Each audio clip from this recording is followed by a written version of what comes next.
Good morning, everybody. Welcome to the NBA Daily, the morning shoot around here, the little live stream we do on Wednesdays on YouTube. Here is Baraheni, Zena Keita, and our guy, Marcus Thompson, who is super into figure skating now, if you've been following him over at The Athletic in a way that I haven't. Marcus, talk to me about figure skating. Get me into figure skating. Sell me on watching the Olympic figure skating. Imagine this. Picture this for a moment. Steph Curry dribbling down the court. The lane opens. Let's go with Ja because it's more reasonable. Ja Morant driving down the middle of the court. And he takes off from the free throw line. And he does 4 revolutions in the air before dunking. That's figure skating, baby. That's literally that. They're dunking and figure skating now? They're crazy. Jumping on skates.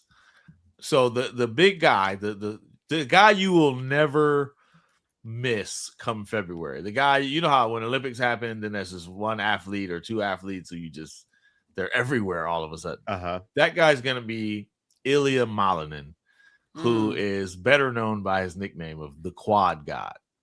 Now, I got first assigned figure skating last year, and my first foray into figure skating was in March. It was after Jimmy Butler's return to Miami, because after that game, I flew straight to Boston for the World Championships. Now, before that, I didn't do any research.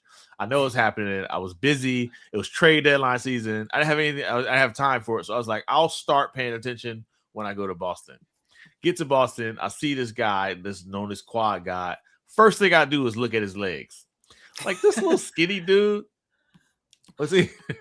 I was just unimpressed by his thighs, right? Like I was like, so he doesn't actually have quads. Yeah, it's like I thought he was called the Quad God because he had these amazing quadriceps. No, I'm like, I've read this story and I'm fighting every inch to like explain what I was like, I've been in here, like I've been in the locker room with Nick Bosa. It's gonna take a lot to impress me. So I'm looking at this little kid. He's about 5'7", 5'8". Like he looks like he weighs 140 pounds. Yeah, he's just a little. I mean, comparatively to what we're around, he's a very small human being. Mm-hmm. Then I'm like, I didn't say this out loud, of course, because I'm smart enough to know that might have been. I could have been completely wrong about this, but everybody, Quad God. And I met him. This little girl was like, oh my God, it's the Quad God. And she was so impressed, and he signed a little autograph, and it was her moment. So I didn't declare my lack of impress to him. I was like, I just kept that to myself. So then I started reading, and I learned he's the Quad God because when he jumps and, on his routines, it's 4 rotations. Which is insane, and that's his specialty. He set the record recently for 7 quad jumps in a 4-minute program. Now, most people there's like a handful of people who can do a quad. They're doing 1, right? If they do 2, then it's writing home to grandma. I did 2 in a program on this master stage. Like he's doing 7, and he does a backflip, which gets him no points. He's just stunned. So he's like he's the Steph Curry of figure skating. Yeah. So he's like that guy, and it's he's like Simone Biles. It's a super super technical sport. And keep in mind, like they're landing on a blade that's the width of like a MacBook Air screen, right? Like so he's jumping in the air, spinning 4 times, and then landing. Like you land wrong, right? That's Yeah. Like you're it's Operation Hobbled for Misery, right? Like it's over. Like you're done. Now these youngsters, Dave, did not get that Misery reference. Operation Hobbled, come on, man. Remember, Zena. One of the great movies. Kathy Bates. The movie's called Misery. She steals this writer that she I've watched this Remember? movie. Yeah. And it's in the Stephen cabin. King. Stephen King. And he's trying to get away. So she's hurt from this car accident. He's trying to get away. She puts this block between, like, you can't get away. And she breaks his ankles over the block. And she said it's called Operation Hobble. If you land your figure skating wrong, if you jump for a revolution and land wrong, I'm saying it can go really bad. Got you. Like, okay. I understand. I see the visual. This is how we segue into Jimmy Butler. Wow. Essentially, yes. Wow. All right. And by the way, Dave, way to see how it was going. I see exactly. I know you. Look, we've been doing this together too You long. land wrong, it's over. In other words, it's over. By the Speaking way, of landing Marcus wrong is and it's covering over. and follow Marcus's coverage of the Winter Olympics, which apparently are happening soon. I really didn't know it was even a Winter Olympic year until It's like in Milan. 2 weeks ago. Yeah. Let's talk about Jimmy Butler. He's gonna miss the rest of this year, probably a big chunk of next year. The Warriors have to adjust. We saw Jonathan Kuminga last night for the first time in a long time. Thought he looked pretty good. Marcus, just talk to me about Kuminga from last night first. Like, what did you think about him coming off the bench and how he looked? I definitely feel vindicated and validated. So let me go ahead and throw this shot to Tim Kawakami, my co-host on Warriors Plus Minus, because I said before anything happened that Jonathan Kuminga will be starting before the trade deadline. Interesting. And look, 21 minutes, 21 points. Now I was just honestly just kind of like shooting my shot, seeing if I'm right. But after this one game, I'm like, hold on, this dude be knowing some stuff. We've seen it so many times. Like, this is why it's a bit absurd, because we've seen it so many times. They just have nobody who can catch the ball at 17 feet and then at the rim outside of Steph Curry. Nobody who can do it like with any level of proficiency outside of Steph. And when you don't have the other person, the defense is just not letting Steph do it. Like, they're just not going to do it. So oddly enough, they're playing Toronto, which in many ways began this concept of throwing junk defenses at Steph in the 2019 finals, right? Yep. They're just not going to let Steph go. They've already decided it. They know, they just don't believe in the rest of them. So Jimmy was the guy. That's why he was so big. He could do it. He could get you tough twos. He could take a guy from 17 feet, 2 dribbles, be at the rim. And it's such a dearth of a need that when Jonathan Kuminga does it, it looks so like, oh my God, it's like, how's this guy been on the bench the whole time? Yeah, when you're hungry and you eat something, it's the best food you ever had, right? Like, that's how starved they are for it. Like, and when he does it, it's like, oh, how could this even be possible, right? Like, how one dribble, lefty layup at the rim, and they're just gonna need it. These next 2 months of the season or however long it lasts is really just about like Steph Curry survival, and you just can't do that to him. You can't put him out there with 4 dudes that the defense will say, I don't care, do what you want. Right? And Kuminga will at least punish them for doing it. He might do other things that they don't like, but he'll do that. You put Grady Dick in front of him, he is getting to the rim. Like, it's happening, and they just don't have that without Jimmy. Marcus, why wasn't this a thing before, man? Like, why did they not? Because you had Jimmy, to be honest. But the whole this is the thing where it's like, obviously you want to trade him. The trade deadline stuff happens. Obviously, there's a Mike Dunleavy quote from yesterday that's making the rounds, and we can talk. That was a bar, bro. Yeah, I don't know about him that. like that. Yeah, come on, not exactly fair. It's a tough situation, but like, in order to have demand for a player, forget like the PR of it. Like, just on the whole, did Mike write that? Was this one of the things he's like, I'm saying this? Like, I could just see him in a car on the way. Like, he made that joke in the group chat, and he was like, "Oh, I'm gonna drop this at the press. I'm gonna get some length out of this." Yeah, but man, he has to play in order to get demand or have demand. It just, why is that not? I mean, or not? Where is that laugh? I don't get that. Yeah, because I mean, the reality is he just got dropped into his NBA career next to arguably the greatest offensive weapon of all time. And compared to that, he will always look less than. Simply, it's just the bottom line. So in the end, they're going to play a system that doesn't play to his strengths. And he's just not good enough as a basketball player to say, I'm going to figure out a way to take advantage of this. Right. Because he just hasn't had the time. I mean, none of this can be discussed without first acknowledging they won a championship his rookie year. Like, everybody we talk about who's good were on terrible teams out there playing, like making all the mistakes, building confidence. And Jonathan Kuminga's baptism into the NBA was, if you turn it over, you're sitting down. Yeah. Right. If you take a bad shot, you're sitting down. We're winning the championship. Right. And their mindset was always, hey, just go be the little young hustler, do the little thing, and eventually you'll be the big dog. It just was, first off, it's just not his game. Right. And then secondly, Jonathan Kuminga is a tough dude. It's a tough thing to tell a guy who, you know what I'm saying, left the Congo at 13 by himself and made his own way. And then come and be like, yeah, sit behind Anthony Lamb. Like, hold on, player. Like why are you throwing shots at Anthony Lamb? He deserves them. He's good. He's fine. He'll be fine. I'm not going to get into it, but I have no qualms with that. I have no problem with that either. But pick another player like that. Like, for instance, his rookie year was the year you got Juan Toscano-Anderson on that team. Right. You got DP2 on that team. Nemanja Bjelica, Otto Porter. These are like, well, it's talent versus fit, right? Professionals. It's talent versus fit. And the thing about Kuminga was, it's not a talent question.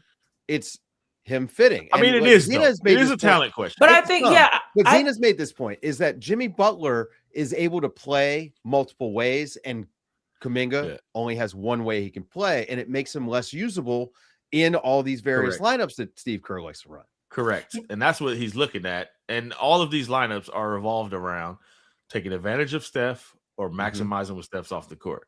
But I think Jonathan Kuminga is a good player. I think he's going to be good. I think he's one of those dudes who can play in this league 20 years, right? He doesn't dribble well enough to be who he wants to be. Right. And that's just the bottom line. Like, in the NBA, you guys know this, you don't get to do moves. Like, you could work on a move all summer and the move might work, but eventually they're going to do something to stop the move. Then you got to wait till next summer to do another move. Like, moves don't work. It's improv. It's jazz, right? You got to be able to handle that thing. You don't know what's coming, and he don't have that kind of handle. So it's really hard to be an ISO player when you don't have that kind of handle. And the only way you can really kind of survive and thrive without a top tier handle as an elite scorer is if you can shoot the ball. Right. And those are two things where he has a weakness, and he's grown in those areas significantly. He couldn't dribble at all and couldn't shoot when he got into the league. Now he can handle a little bit, and he's a streaky shooter. He has stretches where he'll hit him, but he's got some shot making ability. But also, he just hasn't been able to play. Like, there is no just go play, just roll the ball out and play. He hasn't had that with the Warriors, so he does suffer from that. So a guy like Will Richard, right, or Guy Santos will come in, and they aren't trying to go drop 20, but man, you know what they can do? They can handle a little bit. They can make an outside shot, and they can just be cool. Where Kuminga's like, hey, hold on, man. This dude can't guard me. Like, you know what I'm saying? Like, I feel you. I got to get the ball to Steph, but got this guy right here. Yeah. It's just hard when you're that talented to say, like Juan Toscano-Anderson played basketball in Mexico. Like, I'm on the court. I'm doing whatever it takes. Kuminga's like, I'm a star, and I've been a star, and I'm going to be a star, and all my talent says so. So it's just a hard thing to swallow. I think it was in that way doomed to fail. This is where I struggle with the whole Jonathan Kuminga story, is because we could talk about the basketball aspect of it all day long and analyze his skill set and analyze, what he's capable of doing out on the floor all day long. But what this has devolved to is a conversation that now is seeping into who he is as a person, his personality, what he brings or how he impacts the team. Dunleavy, whether he wrote that up on the way in, whether he came off the top of the dome with that in the cipher, that was a shady comment. Like, if you demand a trade, there has to be demand for it, or whatever he said. I don't even know.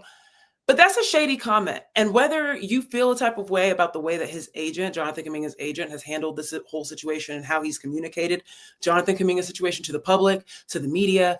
We saw the clips of Jonathan Kuminga, I believe it was against OKC, or I can't remember which one it was that Turner, his agent, posted after the Warriors had lost pretty badly to that same team, of Jonathan Kuminga cooking this team. We understand that his agent has his own mind and the way that he should communicate his client's needs. But that shade was not necessary for Jonathan Kuminga, who has shown up, from what I've seen, and been a positive person in the locker room, at practice, working hard. Steve Kerr said it last night after the game. Like, kudos and credit to Jonathan for showing up, staying ready, and playing hard, or whatever. This whole thing around talent and fit, there has to be some accountability. Wow. There has to be some accountability about the fact that there hasn't been a ton of development time for Jonathan Kuminga. And I get it. It's what Marcus is saying. That first year, they don't have time to be worried about somebody's development. They're trying to win a championship, right? Like, you have to prioritize. You have to balance out. We don't have time to teach you help defense. If you don't know it, you don't know it. Right. We got to move on, and we got to get to the people that do know these things and are willing to, play the cool role, as Marcus said, as well as know help defense, as well as get on the floor for loose balls, as well as do all these other things. That is, I really, really feel as if we're not. That's the part that's frustrating me about this whole situation, is that in the midst of us being like, oh, well, he's not good in this lineup, or he's not good at whatever. It's like, well, there's also been a part of it where a player like that comes in the league, Keontae George, and he plays to a team that is not good. He has the time to figure all that stuff out and develop his ISO game and develop his production and become this guy that could be a most improved player this year.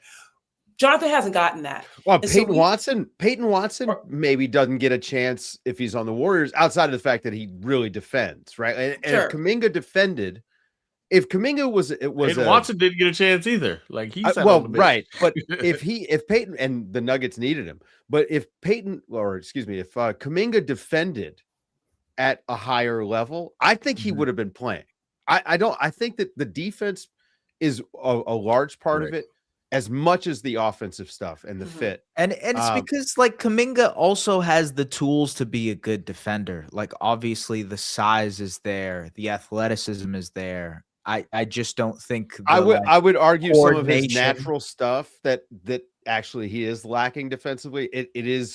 There is some innate talent to defense. Like, some of his lateral movement stuff isn't quite what you would expect from a guy. He's a great straight line athlete. He reminds me a little bit of, part of that goes to Zena's point. Like, defense is experience. Like, you got to learn that. A lot of it is you got to know, like, that half a second that he misses is as much a byproduct of him thinking as much as it is he doesn't move that well laterally. But, like, the bigger thing, and I'm gonna put on my psychological hat, and we know this, like, athleticism is probably the premier. I mean, it's actually shooting is the premier talent in basketball, but in the modern game, athleticism is up there. But probably the most important thing ever an NBA player will ever have is confidence. Like, that is the actual thing. And life for a player who's literally raised, I'm talking 4 to 5 years of raised, of getting yanked out, like, mistakes cost you, right? It creates, that's your ideology now. That's your psychology as a basketball player. That's a massive difference from somebody who gets to make every mistake, right? And it doesn't cost you, like it. So you're building confidence. He's never been able to build that. So he plays. When you talk to his teammates, he's a guy who gets down on himself. He's a guy who gets worried if he makes a mistake. He missed a couple easy shots. You could see him like, he gets a foul. He gets frustrated because he knows, my leash is short. That's his psychology as a player. And on top of that, if I would criticize Steve Kerr about anything, I have a hard time, because Steve Kerr, number one, he always ends up right. I've gone against this dude a gazillion times. And at the end of the year, he's hosting the trophy talking about, what was that? And I'm like, bro. So that dude, I'm telling you, it's insane to me. But it's difficult for a young player to watch other people make the same mistakes and don't get pulled. I was And just about that's to the say. part that they didn't address. Like, so Well, he'll Steph turn the doesn't ball become over. Steph. If Steph's treated like this, Steph No Curry question. does not become Steph Curry. We watched But Steph throw a behind the though. back Remember, he was pass getting out yanked of for bounds. he was getting yanked for AC Law with his second year. Like, he was getting bitched. Keith Smart was like, I'm sitting him. But that was at the time that was seen as harmful. It was like, no, just lose the game with Steph. Like, why are you putting in AC Law? Like, he needs the clutch minute. So I do think there's a psychology part that got missed because you're watching other players make the same mistake. You're like, wait, I get pulled for that, right? And can I just add a bow on thing. this? Can I just add one little bow on this? And you have to understand, and I'm not even saying this from like a caping perspective. This is true for all young players, but particularly I listened to your show this morning with S. There was a conversation around Jalen Green being parsley to chicken or rosemary to some chicken. sort of ingredient. Some sort of ingredient to chicken. But like you look at all of these guys, they came out of the G League Ignite world. Yep. Okay. There was a psychological aspect of it too, of y'all are the best. Right. Yeah. Y'all are playing against grown men. No, that program is a failure in that sense. You are the pinnacle of what NBA development is. We are putting you in a special group. The way you're going to be raised in this network of NBA is going to be different than everyone else coming in. So these guys didn't have a Tom Izzo. Right. They didn't have a Coach K. They didn't have these guys that will, sometimes tear you down. They were sold a bill of goods, but build you back up. They didn't have time for that at G League Ignite. Yeah. So you're seeing the repercussions of this in a lot of these players that were supposed to be the stars, and they're not quite, playing out to what you expected. And then you don't know how to adapt because you never were taught that at the G League Ignite level. Absolutely. Yeah. They came in and who was the point they were guard? almost I like thought he was high-level going to be so good. Who was the point guard of that team? Scoot Henderson was the point guard that last year. There was another one. It was a light-skinned dude, a little chubby. No, it wasn't Kenny Lofton. I know who you're talking about, though. He was I was like, man, this dude's gonna be nice. I ain't heard that he was. But there's Marvin Beauchamp. There was Beauchamp that went to. He was that went to the Bucks, I believe. Yep. There's Green. There was there was just so many of them that you're like, you can see that there's the mental aspect, and that's why Scoot Henderson always stood out, because remember he went even earlier than everyone else. Yeah. Right. And so he was in the program for 2 years with Jason Terry or Jason. I forget the coach's name, the head coach's name. Jack. Wasn't it Brian Shaw?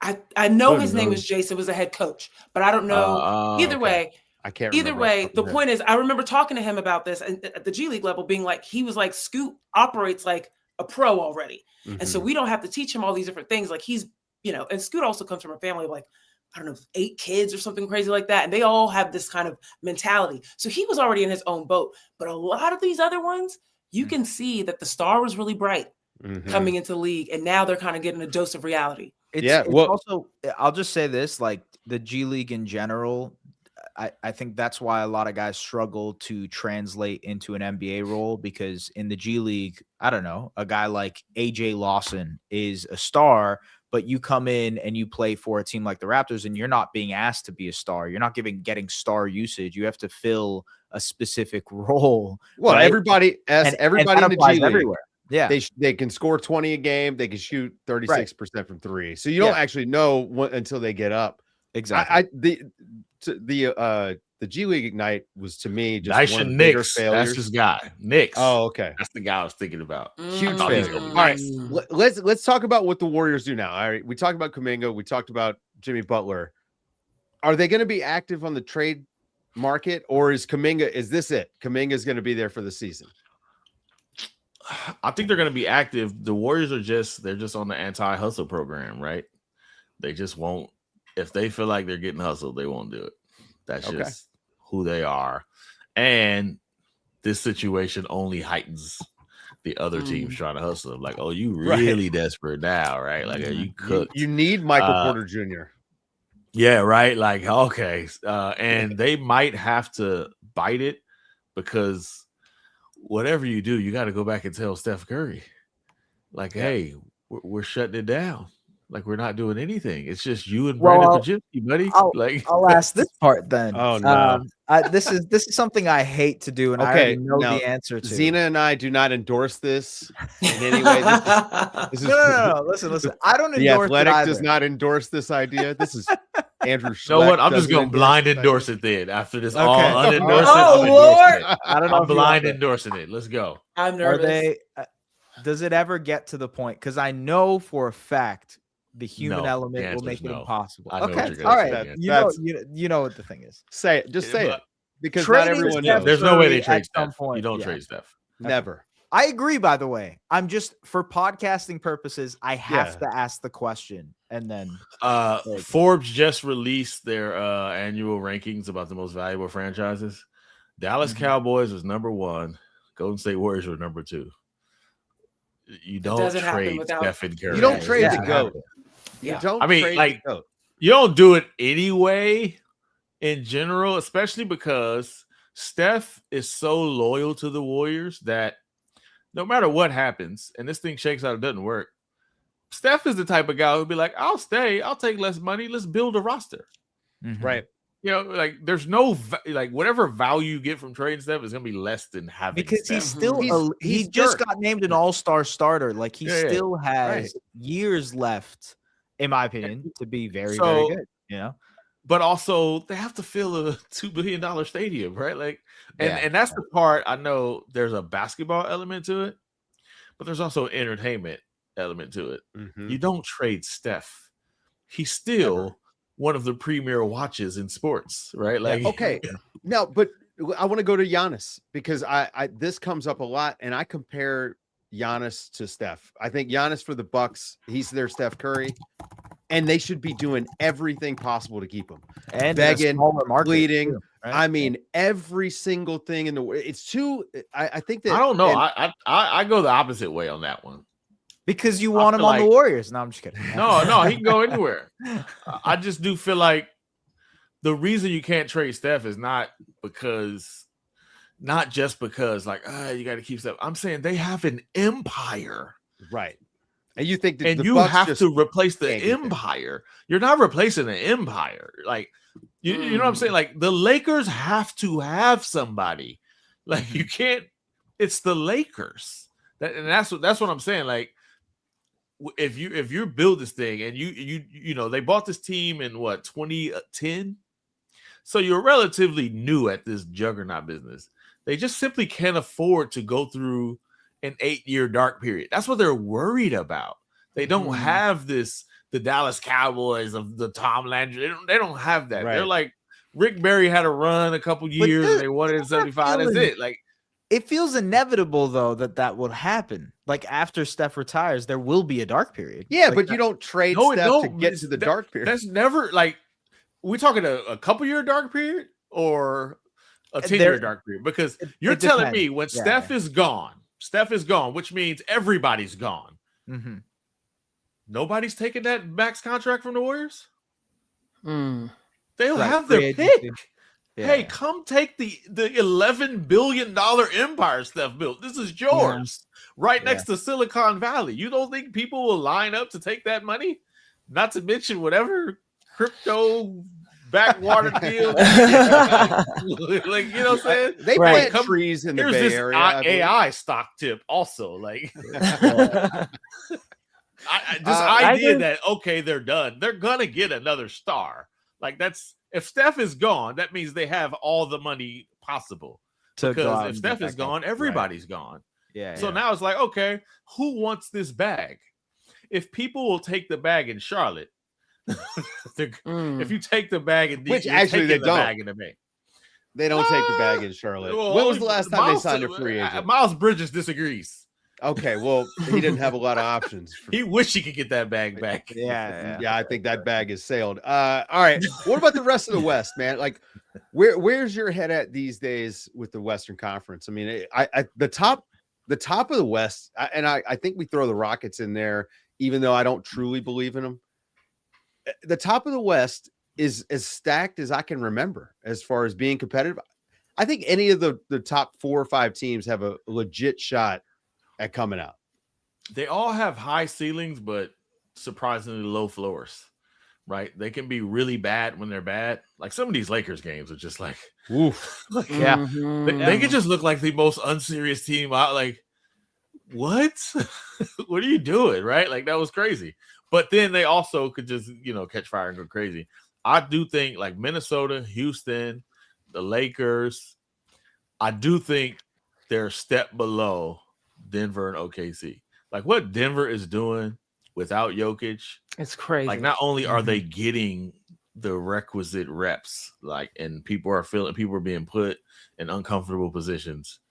Like it's gonna help them when Jokic come back, but they are surviving without the best player in basketball, right? Like, Yeah. so I've always thought I feel like Denver is the team that can beat OKC. I forgot San Antonio up in there. Like that upper crust to me is a little bit different. But the highs, the best of Minnesota, the best of Houston, the best of the Lakers, even I think they can knock out. I think the best before Jimmy, I would have said the best of the Warriors can give any of those teams problems in a series. Now, Oklahoma City, Denver, and I don't know about San Antonio yet, but you could definitely see the building blocks are the teams that can put together. I'm gonna put together 3-4 straight series of this. I'll ask you I don't about know if the San Lakers Antonio. can do that. I don't know if the Lakers can do that. I don't know if the I Warriors don't think can they do have the that. defense. No, Without they Jimmy can. Butler. Yeah. But like, I'm- Minnesota probably could, but that team is just that's another team. Sometimes it's like They what are do y'all weird doing out stuff here? too It's often. like- lose to the Utah Jazz. Their depth. Yeah. Yeah. it's insane. I'm curious about your thoughts about the Spurs, because we've all had that conversation about experience versus the lack of experience and like getting to that point and getting those playoff reps. You've obviously seen one enigmatic, out of this world, alien type player in Steph Curry become the focal point of a championship. Wemby is now in a lot of ways that type of player. Do you see them like what they're building right now? What stage of their championship contention window are they at compared to what They were? are like the 18, 19, 20-year-old girl, like my daughter, who like just wants so badly to experience love. And you know it's coming, but you also know you ain't gonna even understand what you have until you get your heart broken. Right. Yeah. Right. Yeah. They're at the place where like Wemby is going to be the difference between him being the player that he is going to be and now is heartbreak. And the problem is he's already had some of it in the Olympics. That's Like, right. So Steph. he's already got a step. Now his teammates haven't, but he's already got a step. Like seeing him crying after that game, talking about, y'all don't want to see. He was at home. Like, like that. So he's got a little bit of it, but that's what really makes the best. It's there's something that happens at the bottom of the basketball pit, right? When you hit that bottom and it pushes you to another level. Yeah. That's just what they need. They're gonna run up against a Jokic, they're gonna be right there, and then we'll know how they'll respond. That's where we see it at. Like when SGA's game 7, you got worked, against Indiana. You sitting there facing another playoff home exit, like nah, we're not doing this. But the brief before they did it, they were like, this is tough. We fell apart. You got to feel that. Steph felt it. All the great ones, you feel it. Jordan. The Pistons. Jordan, absolutely beat Michael Jordan up. Yeah, physically, absolutely, for years. No question. I mean, I'll never forget as a Bulls fan. I remember what it felt like to finally beat the Pistons because they felt unbeatable in 1990. I remember that. They weren't beaten. That's what it's like. They're never going to beat the Pistons. Yeah. That's what it felt like. And they're just never going to beat them. The difference is, I think the Spurs team, it's funny because there isn't one dominant team right now, right? Like we don't live in the dynasty environment. And as we keep wanting to make OKC that, and they may well be, I just think that the parity in the league, it makes it so that it's possible this Spurs team could make the finals this year. Like, no question. No question. Yeah. No question at all. No question. I'm not sure I would want that for them because they could win 5 championships and you win too fast. Gets a little gets a little dicey. But here's it's not the Wemby part I worry about. It's the De'Aaron Fox part. De'Aaron Fox is like, all right, you've been to you know what it's like to get a 50 dropped on your head at Game 7. What you got, De'Aaron Fox? Like, we know you're great. What you got? What do you got, Steph? You know what I'm saying? Like, how do you respond to the moment? Like, how does that happen? It's those elements. Mitch Johnson, what do you do when you get cooked? Right? Because that's the beauty of NBA playoffs. I know people talk about how long it is. To me, that's the beauty in it. Like, you don't get to just play one way. Eventually, these coaches are too smart. They spend too much time. You have to find another way to win. Like, as much as people talk about the Warriors and all that shooting, man, they had multiple lines. They had hockey units. They could throw Sean Livingston and David West and all these to just be like, all right, we're about to win this next 6 minutes, 8-6. Like, they had to come up with an offense to go against a box and one defense. Absolutely. Right? Like, you got to be able to do that. Everybody has to be able to do that. To me, that's the reason Houston. That's the reason James Harden didn't have a championship, because whenever he was forced to do something different, he was like, yeah, no, I can't. I'm just. That's also that's the underrated thing about Steph, man. People just think of the shooting, but like the movement, the backdoor cuts, the counters, the rim, the counters. It's always been there. It is. This league is hard, bro. Like, nobody's gonna let you just do that thing. They're like, no. They're like, nah, I'm up all night. I'm about to figure this out. You're not just about to do this. Like, that's what Boston had to learn. You're not about to just ISO me all day. Like, no, I'm shutting that down, Tatum. No, it's not happening, right? Like, this league is tough, bro. A championship is tough. Like, and that's what's exciting about watching like San Antonio. Yeah, because like, they're gonna get tested. They're probably gonna get their heart broken, and they just got them type of players. You just feel like, man, I can't wait till they get mature. Like, Dylan Harper doesn't even start. Like, Dylan Harper comes off the bench. Dylan Harper, I might just start him just because, bro. Like, hey, like, what are we doing? Why are we waiting on this? He's big enough. You can play those three guys, and I don't know. They're a ton of fun to watch. It's an interesting Steph Curry package. Just get out of here. You better stop. Stop. All right, guys. I want to go around the horn before we get out of here. And I want you guys to give me somebody or a team that we're sleeping on. Because we're at the point right now where it's my favorite part. Let's go. Doesn't it? A team comes out of nowhere usually. Like, think about the Pacers last year. They got healthy around this time, and they started coming out of nowhere. And we're lucky because we watch games every night. We kind of caught this early. Who am I sleeping on, guys? Tell me who I need to pay attention to. Oh, this is tough, man. Go ahead, S. I know what you're gonna say. Who is it? I'm not going to say. He's not going to say the Raptors. I'm not going to say the Raptors. We're not sleeping on the Raptors. Yeah, we are not. You're not going to say the Raptors? You want to say it? I'll let you say it. Nah, that's what you want to say. No. All right, let me say this. Okay. Oh, go ahead, S. I cut you off.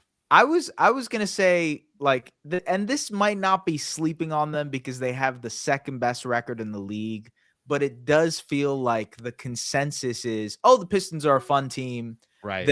They'll have a good playoff run, but there's no way that they'll make it to the finals. There's no way that they'll win the championship. It feels like that conversation.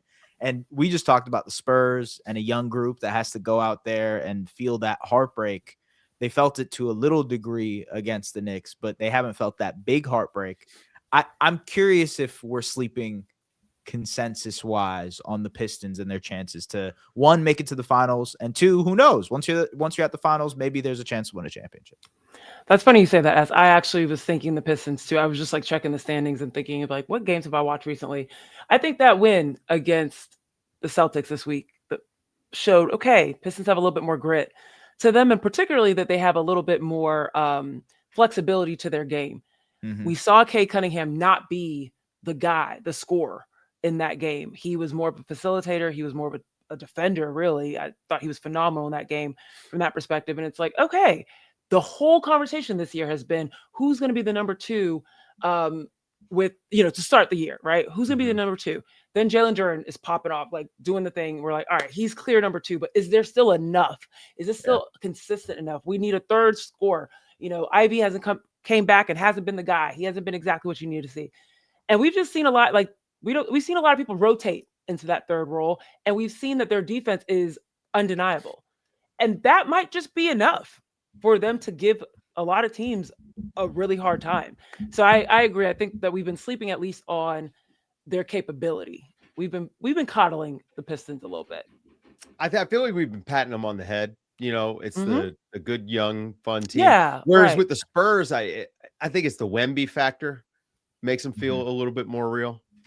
Marcus, what about you? Like, what are you on? The Golden State Warriors, baby. This Jonathan Kuminga resurgence, y'all sleep. I wasn't ready. I like it. You know, I actually go ahead, Zena. No. I was gonna say the one that I've been saying since like a very long time though, the Celtics. Like I think we've just all been like thinking Jason Tatum, he's not there, it's not enough, and we've been seeing this MVP caliber season out of Jaylen Brown. The Celtics are a team that I'm like, they could absolutely be in the finals, and people are just waking up to it. So I'm gonna stick with the Celtics. Yeah, Celtics is a good one. I was thinking about the Celtics. They're just too high. If they were like 4, I'd be like, yeah. I feel you. They're too high. Same with the Pistons. It's like we're sleep, but they're the number one. Like it's a little tough. Yeah, to say we sleep on a 31-10 team. So with that in mind, I think we're sleep on the Nuggets. I really do. I just think people aren't like. They're such a team that they're just an unenamoring team, right? If that's even a word. They just don't. I think you made that one up. I'm pretty sure I did. Do not correct me, Yale. Just go ahead and let me live. I actually genuinely don't know, but go ahead. I think we get lulled into their lack of excitement as a team, right? But what they've put together really well, like the way Aaron Gordon has grown, they're just not completely reliant on Jamal Murray, but just like Jamal Murray or bust. Like that's kind of out the window, and he plays like it now. Jamal Murray plays like, hold on, like we'll win without you. Like before, it was like, oh, I'm not getting my shots. He feels like he's pouting a little bit. I feel like Jamal Murray has found like a little bit of urgency to his game. Like I actually want to say the Nuggets are my favorites to win it. Like I know that's who I picked before the season, like Oklahoma City, but I picked them before the season. Man, that's a team, bro. But and Adelman is a maniac. Like he's an absolute maniac. Like he will uncover every rock. Like he's going to do it. He's going to find the advantage, and they have the best player in basketball. Like. Yeah, it just feels like if you got the best player in basketball, it will be more of they're gonna win a championship. So it feels like, are you guys not seeing the Nuggets here? Am I the only one seeing the Nuggets?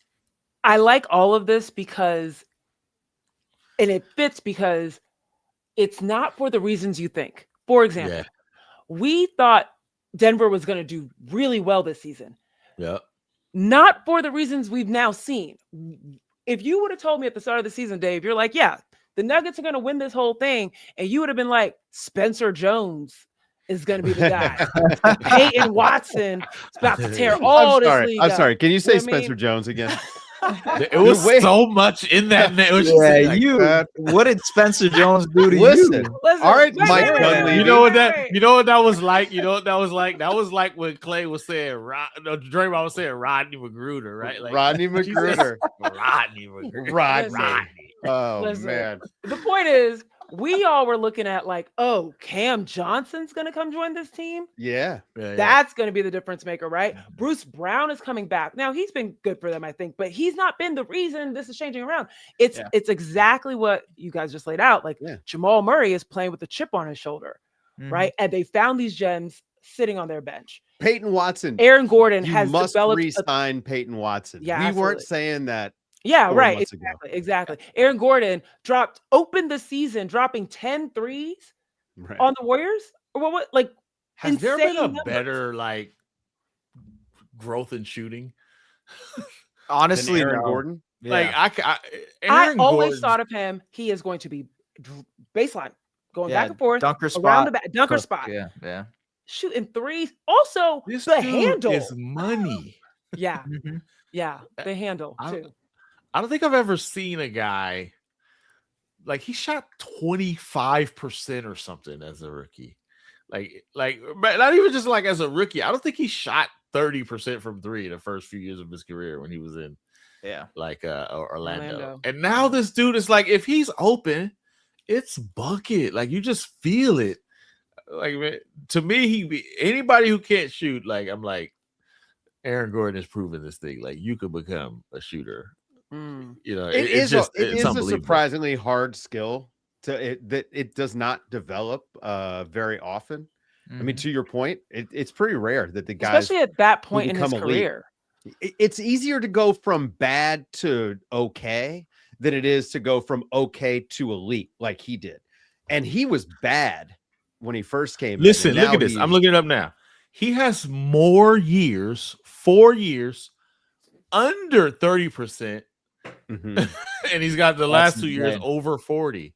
Wow. Like that just he had that injury year a couple seasons ago where he couldn't shoot, and then what was it, 2 years ago he came back and it was just he had reworked his shot, was a lot more comfortable. He looked like just shooting like from a set shot even. I think the injury was a big thing for him a couple years ago and caused him to completely rework his mechanics, and now he's just a 40% 3-point shooter, which is, I mean, it's Aaron Gordon, who he can handle, he can pass, he can defend, he can rebound. And that's a guy that we probably overlook when we talk about, you know, top 40 players in the league. You know, I mean, he really does get overlooked because of Jokic. For me, the Phoenix Suns. I knew. Wow. They're one of the best. I knew you were going to say that. They're one of the best stories in the NBA. They're so unexpected. And we really wrote them off for numerous reasons. One of them being they got a new coach, like a first-time head coach.